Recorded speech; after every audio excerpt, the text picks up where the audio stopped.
Today on Alex Autos, we're out here taking a look at the 2015 Lexus IS sedan. This particular model is the IS 350 F Sport. The IS hasn't received any significant updates for 2015, but we're looking at the IS again because it is a highly competitive entry in this segment. It's one of the most reliable entries in this segment. It also is unusual in that it is one of the few entries that still has naturally aspirated V6 engines under the hood. In case you're wondering, there will be a review on the Infiniti Q50, which is obviously a very direct competitor to the IS 350 coming up very soon. Like it or not, the IS 250 does not have a front end that looks like any of the German sedans available in this segment.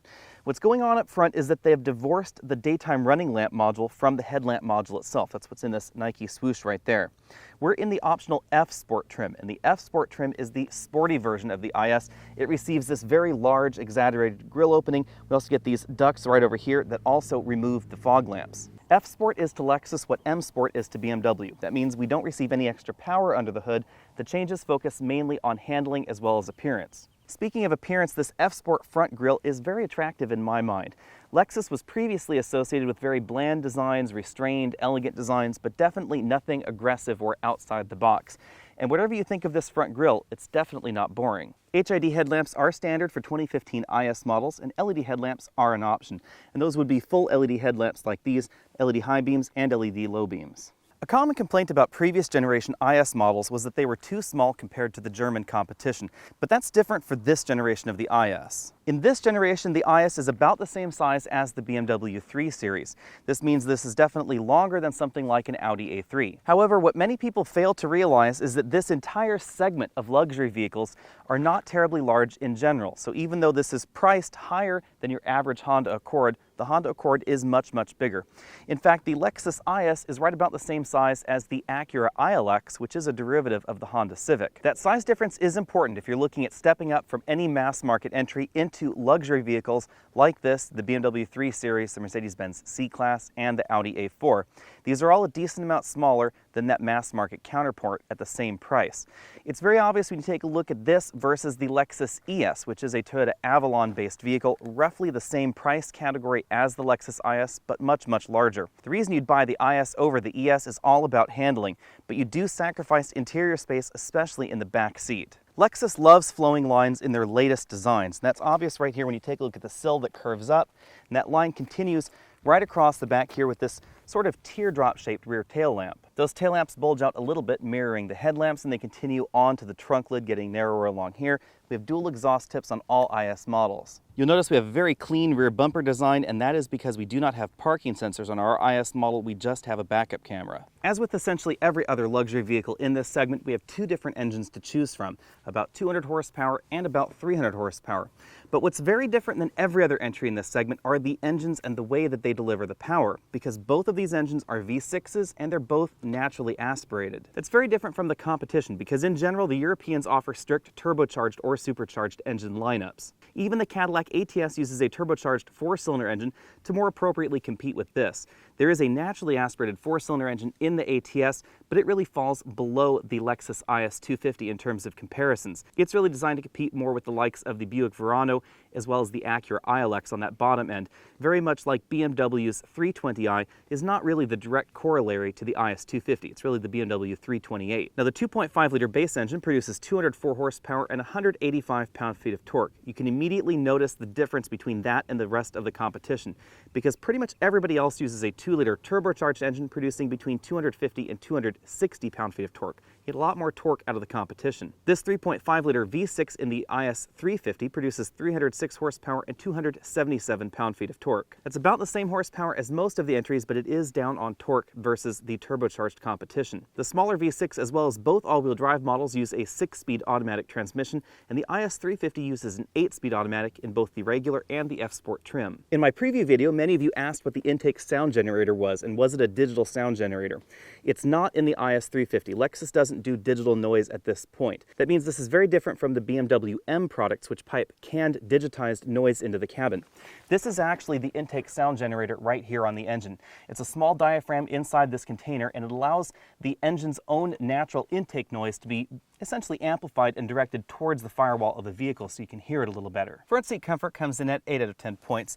Our model has an electric tilt telescopic steering column with a decent range of motion, We also have a multi-way adjustable driver's seat. One thing to keep in mind is that we only have a two-way adjustable lumbar support that makes the seat a little bit less configurable than some of the competition. You should also know that the sport seats in the F Sport model are relatively narrow, so larger people may find them uncomfortable. For me, at 6 feet tall and about 190 pounds, I find them just fine. They hit me in all the right places. They're very comfortable seats. They give you a lot of lateral bolstering as well. Another thing to keep in mind is that the passenger seat lacks adjustable lumbar support. I find that the best way to compare vehicles is in combined legroom. That would be front legroom plus rear legroom, because the length of the seat track varies from vehicle to vehicle. So some vehicle you can move the front seats much further back than you can in others. That's definitely true in the IS model, where the front seats come a little bit further back than some of the competition. That means that in the rear we get a slightly reduced legroom number, and up front we get a slightly larger legroom number. On paper, that would lead you to believe that the IS is a little bit less comfortable than some of the competition, but in actuality the IS is just about as comfortable. I still have about 2.5 inches of legroom left sitting right here behind myself. I also have an adequate amount of headroom. Headroom is a little bit limited in many vehicles in this category, and the IS is no exception. If I lean my head way back, my head does touch the ceiling. We also get this roofline that plunges a little bit toward the rear. Like many vehicles in this segment, moving on over to the center seat, you'll notice a definite lack of headroom. I do have to crane my head to one side in order to fit. Moving over once more to the far side of the vehicle, where this front seat was adjusted for a 6'5" passenger, I have a little bit less legroom, but I still have an adequate amount of room for myself. Rear passengers get a softly padded center armrest with cup holders integrated right there, but no storage cubby on the back, and the rear seats do fold in a 60/40 folding fashion. The biggest thing you're going to notice about the IS versus some of the competition is this relatively compact cargo area. I do have a 24-inch roller bag and a 26-inch roller bag in here, but if I push them all the way to the front, you'll notice I don't have as much room behind them as you'll find in a 3 Series or an Audi A4. I have to say that surprised me a little bit, because this is about the same size on the outside and the same size on the inside as the BMW 3 Series, but the hood takes up a little bit more room, giving you a little bit less trunk space than the 3 Series. The rear suspension design is also a little bit different, giving you a little bit less usable space in the trunk. Overall, I'm going to have to give this 6 out of 10 points in my exclusive Trunk Comfort Index.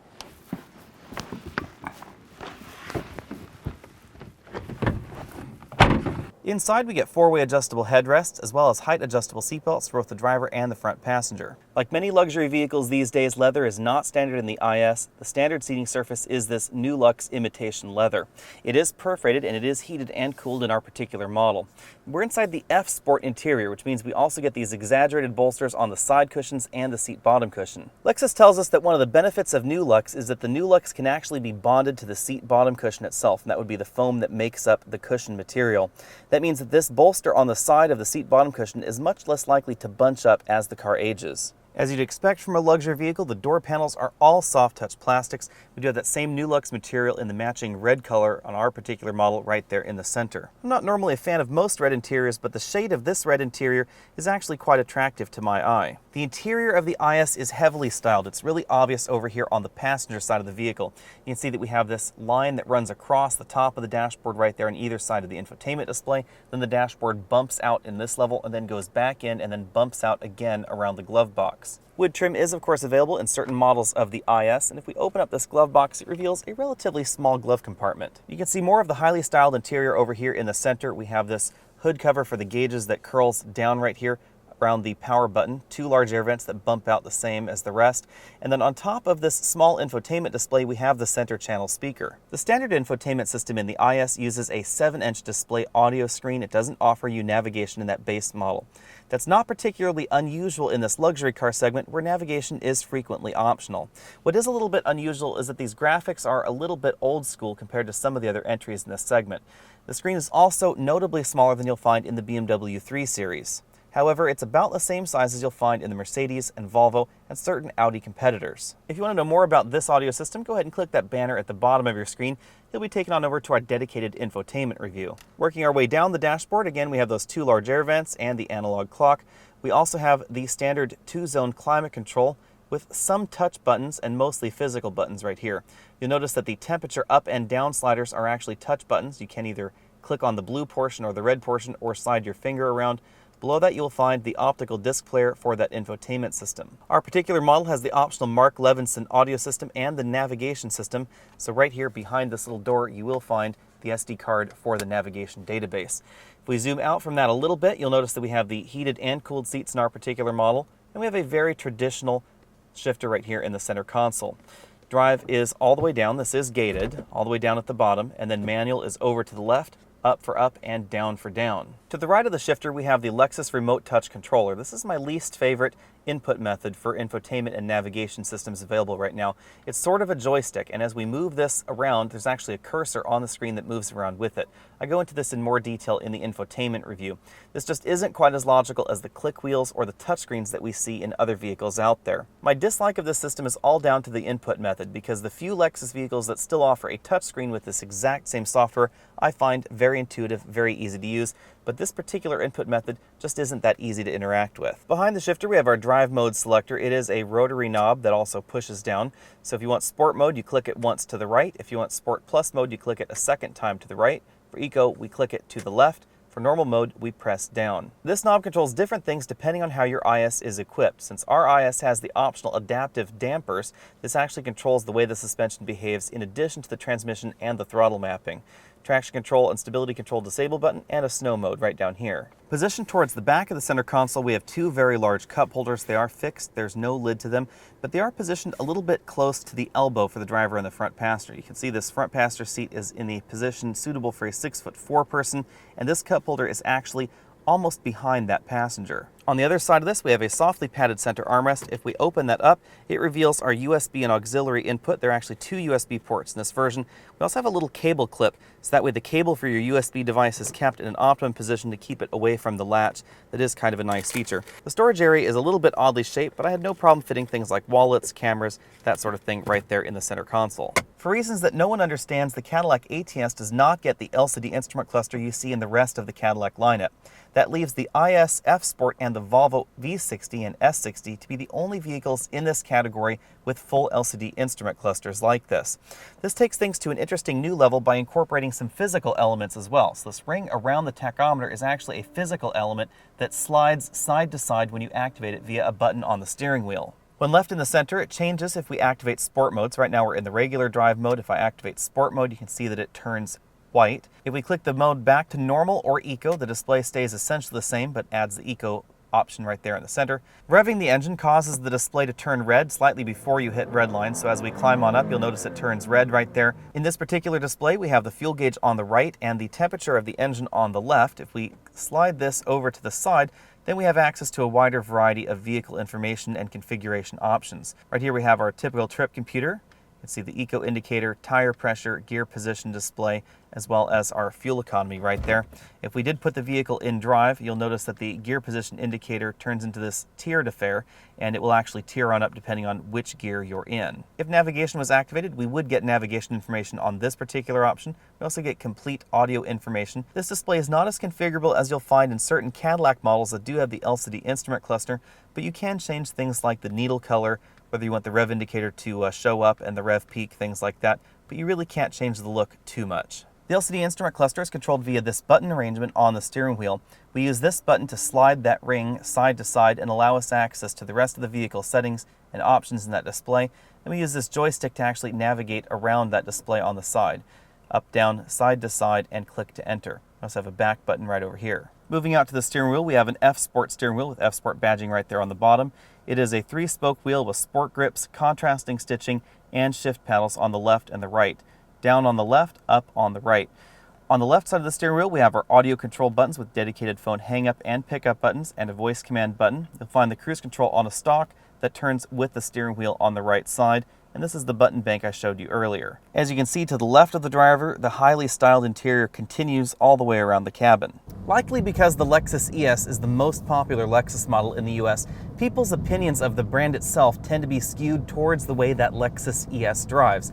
But that's not the way the average Lexus drives, because Lexus does compete directly with the 3 Series, the 5 Series, and the 7 Series with the IS, the GS, and the LS. And I'm not talking about competing in the way that Volvo competes with those brands or the way that Acura competes with those brands. Lexus is one of the only brands that competes directly head-on with all 3 of those types of vehicles. The IS competes with the 3 Series, the GS competes with the 5 Series, and the LS competes with the 7 Series. All 3 of those vehicles are rear-wheel drive, and these are all very direct handling, very direct feeling vehicles out on the road, even including that Lexus LS. The pinnacle of handling inside the Lexus portfolio really is this Lexus IS sedan, as well as the Lexus RC two-door coupe, which you can think of sort of as the coupe version of the IS and the GS melded together. Handling in the IS is absolutely excellent. I'm going to give this 10 out of 10 points. It's not just about the grip though, which is very good in this IS F Sport model. The F Sport model does get staggered rubber, which means we have wider tires out back, and we also get grippier rubber on all four corners. Handling also has to do with the feel, the precision, the way the car behaves in the corners, etc. The IS feels incredibly well balanced. It's very, very precise. You just point this car and it goes where you want it to go. It is rear-wheel drive, as I said earlier, and it definitely has that rear-wheel drive dynamic you expect out of a luxury performance vehicle. Now, obviously, something like a BMW M3 will handle better than this vehicle, and it will actually feel better than this vehicle as well, but it's not really a comparable vehicle to the IS 350 F Sport. Ultimately, that is the tricky problem with comparing the IS with other vehicles in its category, is that you have to keep in mind that other vehicles in this category, specifically the BMW 3 Series, are available with a wide variety of very expensive options that really improve handling. Now, on the regular 3 Series, very few of those things will really improve handling feel out on the road, but they do improve grip. So you can get wider tires on a variety of different 3 Series versions, but none of them are going to feel quite as connected to the driver as the IS. It's very obvious out on a track. Now, unfortunately, that on-a-track comment is a little bit important to keep in mind, because the IS does extremely well in track situations. But I'd have to say, in everyday living, I think that the BMW 3 Series in many forms does a little bit better. A lot of that comes down to acceleration. I'm going to have to give this 6 to 7 out of 10 points when it comes to acceleration. I did run from 0 to 60 in 5.6 seconds in this IS 350 F Sport model. You may be thinking that 5.6 seconds sounds like a good time. However, a Nissan Altima with a V6 and a CVT will run from 0 to 60 just about as fast as this IS. The BMW 335i is significantly faster. In addition, for reasons that I cannot explain, the 0 to 60 time in back-to-back tests fluctuated between 5.6 and 6 seconds, and they really don't fluctuate that much in some of the competition. In fact, even something like a Volvo S60 is going to go from 0 to 60 faster than this. Acura's own TLX will also go faster 0 to 60 than this. Things are also a problem at the bottom of the food chain, because the IS 250 is noticeably slower than the BMW 328i or the Mercedes-Benz C300 out on the road. Now, admittedly, the V6 engine in the IS 250 is much smoother than those four-cylinder turbocharged engines in the Germans, but you have to decide how important smoothness is to you. When it comes to braking, the IS also scores 10 out of 10 points. This has some incredible brake pads in this F Sport model, and braking feel is excellent all the way across the IS lineup. Distances are short and fade resistance is excellent. Again, you'll find shorter stopping distances in something like a BMW M3, but versus your average entry in this segment, this is definitely towards the top. Cabin noise and cabin isolation has long been something that Lexus has been known for. The IS does fairly well here as well. The BMW 3 Series in its current generation is just about as quiet, but the Mercedes-Benz C300 and C400 are quieter than this generation of IS. I actually give this 8 out of 10 points when it comes to cabin noise. Ride can be a matter of opinion, and I'm going to give this 7 out of 10 points, keeping in mind we are in the F Sport version, which does have a firmer suspension and lower profile tires.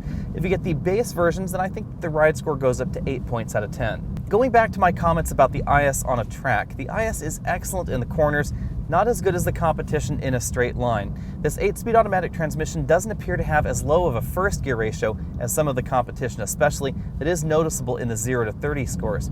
So if the IS isn't about straight line performance, what is it about?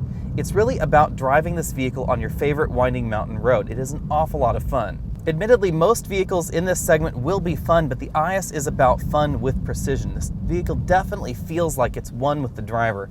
If that surprises you, then I think the reason is because you haven't driven a Lexus IS in some time. While the Lexus brand as a whole has always been about reliability, the IS brand specifically has always been about driving precision. When it comes to the real world, straight line performance is probably higher on most people's shopping lists than handling precision, because the handling numbers aren't that much different. The road grip is about the same in most of the competition, but it's the feel where the IS really excels. And personally, I am willing to trade a little bit of handling feel for an awful lot of acceleration improvement, and that really is your decision. Pricing for 2015 runs from $36,550 for the base IS 250 up to a top level of about $51,000 if you get a fully loaded all-wheel drive F Sport 350. If you're just after the more powerful engine, that will set you back $40,065 for just the base IS 350. And if you want an IS 350 F Sport, that will start at $43,650 for the rear-wheel drive IS 350. Lexus doesn't have quite as many standalone options as some of the competition, but the pricing structure is more complicated than something like Acura, so I'll let you refer to the chart on the left for some of the bundled pricing that I came up with. One of the takeaways here is the IS 250 F Sport, which is just over $40,000. That's one of the best handling and best feeling vehicles available in this segment. Rather unfortunately, it's just not the swiftest. The IS 250 F Sport is very similar to the IS 350 F Sport we've been looking at, only you get considerably less thrust. It's actually about 33% less power. The big difference, however, is when you compare the IS 250 to the competition. Most of the competition gets about 40 to 50 more horsepower than that IS 250, although their engines are not nearly as smooth. The V6 engine under the hood of this vehicle is buttery smooth, and pretty much all the competition uses a turbocharged 4-cylinder engine to compete with this. Handling, and specifically handling feel, is the prime reason to buy the IS 250 over the rest of the competition. The IS 250 doesn't have a perfect weight balance like you find in some of the vehicles out there, but it is very, very close. What's different is the handling feel. The IS 250 and the IS 350 are very, very direct in terms of feel. The feel is excellent out on the road. I actually equate this to the Cadillac ATS. I think both of them tie as the best handling option in this segment. Now, many people dispute this, but I am not alone in saying that the IS 250 and IS 350 are better handling than the comparable BMW 3 Series. Comparable is the key there, of course, because there are BMW 3 Series models that handle better than the IS 350 F Sport we're seeing right here, but they're not exactly comparable. They have much larger tires on them, they have more power under the hood, etc. Obviously, a BMW M3 will definitely perform better than this IS 350. The difference is very noticeable out on a track. If you get the IS 350 on the track with the BMW 335i and the wheels and tires are approximately similar, this has a much better feel. You'll go around the corners faster in the IS than you will in the 335. Rather unfortunately, the 335 will go faster in the straightaways, so unless your track is very small and very turny, that 3 Series will be ultimately faster than the IS, but it won't feel quite as nice. Now personally, I like the feel of a turbocharged engine. I don't mind turbo lag. I kind of like the way the torque plateau comes on strong and stays on strong and then tapers off at the end. But many people prefer the way naturally aspirated engines feel. Naturally aspirated engines build their torque as the RPMs rise in a little bit more linear fashion. It's not just up, stay strong, and then flop down at the end. And that's exactly what's going on in the IS 350, the Cadillac ATS with the 3.6, and the Infiniti Q50 with the 3.7-liter V6. Those are very different in terms of feel of acceleration out on the road and out on a track versus the Germans, which use turbocharged or supercharged engines. The main selling points for the IS are that handling ability, value, and reliability. Reliability in the Lexus brand and the IS specifically has been very high compared with the rest of the competition. You'll also notice that although the IS 250 and 350 are priced a little bit higher than the Cadillac ATS, they are significantly lower than the BMW 3 Series or the recently redesigned Mercedes-Benz C-Class. Mercedes has decided to really separate the C-Class from the rest of the competition in this segment by making it considerably more expensive and considerably nicer on the inside. So the C-Class has a nicer interior than the IS, but you'll definitely pay for it. Base C-Class models use a turbocharged 4-cylinder engine. It's definitely not as smooth as the base V6 and the IS, but then again, it has more power. BMW's 328i is definitely a little bit rough around the edges with that 4-cylinder engine compared to the silky smooth V6 and the IS 250, but again, the turbocharged 4 has more power and is definitely faster than the IS 250. The 335i, as I said, is definitely faster in a straight line, but you will pay more for it. A similarly configured BMW model will set you back between $2,000 and $4,000. Now on the Mercedes front, this also competes with the Mercedes-Benz CLA 250 because of the pricing structure that Mercedes has for that C-Class, as well as the low price of the IS 250. The CLA is definitely smaller than the IS. It also isn't as nice on the inside. Cadillac's ATS is a solid contender. It's one of the better handling vehicles in this segment. In fact, the Cadillac ATS seems like a Cadillac copy in terms of handling ability and handling feel to the last generation BMW 3 Series. The current 3 Series has really become a little bit larger and a little bit softer. The downsides for the ATS are the base 4-cylinder engine, which is definitely rough and underpowered. We also get an instrument cluster that's not as attractive as most of the entries in this segment. It doesn't get Cadillac's really nice disco dash that you find in the larger and more expensive Cadillacs. Although the Acura TLX and the Lincoln MKZ are frequently seen as value alternatives to something like the IS or the BMW 3 Series, they're not the same kind of vehicle, and they actually compete more directly with the Lexus ES, which is based on the Toyota Avalon. The big difference between those entries and the IS, of course, are the handling abilities of the vehicle because of the rear-wheel drive drivetrain on the IS and the front-wheel drive drivetrains on those other options out there. Again, more similar to the Lexus ES, which is a front-wheel drive vehicle. Now, similarly sized but front-wheel drive or all-wheel drive are the Volvo S60 and the Audi A4. The IS handles significantly better than either of those two options. The Audi A4 has a great deal of room on the inside, but the Volvo is definitely smaller than the IS. It specifically has a rather cramped back seat, which is why Volvo is bringing their long wheelbase model to the US. Now, both of those models are significantly faster than the correlating Lexus IS model because they both use turbocharged or supercharged engines, or in the case of certain Volvo models, a turbocharged and supercharged engine. Very much like the BMW comparison, however, where the IS shines is handling ability because it certainly outhandles both of those options. The Lexus IS continues to deliver a high level of refinement, a high level of handling ability, and excellent reliability and low cost of ownership. That's exactly what the average Lexus owner expects out of their performance vehicle. It is also one of the best handling vehicles and the best feeling vehicles in this segment. Rather unfortunately, it's not the fastest. The Lexus IS should definitely be on your shopping list, but I think you should look very hard at that Infiniti Q50 as well. It's an excellent deal. It's also very attractive inside and out. It's a tough call, but I think at this moment I would put the Q50 tops in this segment, the IS 350 F Sport number 2, and then a BMW 328i number 3. I actually like the way the BMW 328i drives out on the road. It's a little bit lighter and more nimble feeling than the 335i, but in general I prefer handling ability to thrust, and that's largely why my particular selections are in that order. If you prefer thrust over the rest, then definitely get that 335i. Thanks for taking the time to check out this video. Again, I'm Alex Dykes, and this has been the 2015 IS 350 F Sport. Go ahead and click on that subscribe banner on the bottom of your screen so you can be updated on all of my latest videos. You can also find me over at facebook.com/AlexandAutos, over at Twitter. You can also go over to alexandautos.com, email your questions to Alex at alexandautos. Go ahead and thumbs up this video, comment on this video, do all those other things, and I'll see you next week.